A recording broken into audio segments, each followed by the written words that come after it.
Hey, it's Pooley. I'm gonna go ahead and cover something. Somebody asked a question, and I thought about it. It's a topic that really was a big deal to me when I first got back into airplanes. Cars and boats have ball links, but they're not as predominant as airplanes, and people seem to like them or prefer them to other methods. I really don't. I prefer the little screw-in piece with the slider.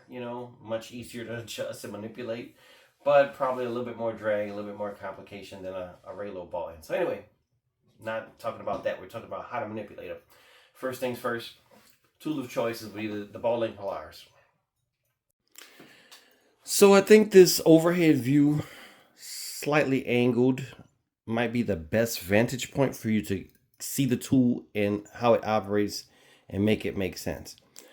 The tool has a peg in the middle on one side, and it has a slot where the peg slides through.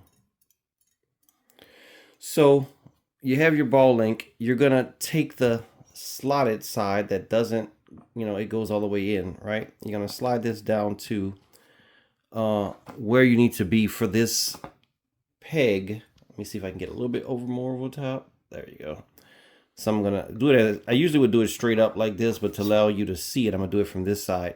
You're gonna slide this in until the point where that peg hits the screw, and that's why I need the angle. I want you to see the screw too. Get zoomed in for just this part so you can actually see the movement that needs to be done. All right, you see how that piece hits the screw? So then once you get it there, you squeeze it, and then now you popped it off.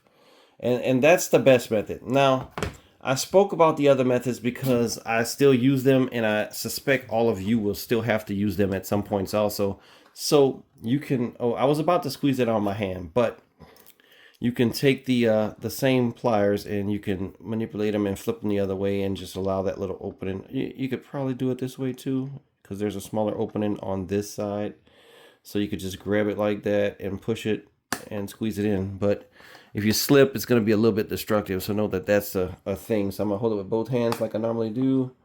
And ultimately flip it on with my hand because that's what I normally do, because these things are really sharp on the teeth and such. Mine are kind of brand new. So anyway, you can, there's also little slots on them right there where you can grab the wire on different little applications.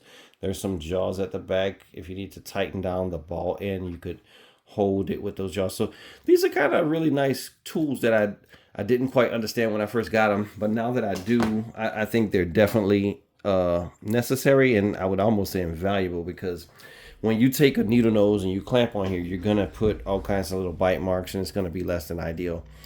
So that's kind of all I wanted to show. I don't think I need to show you the needle nose method,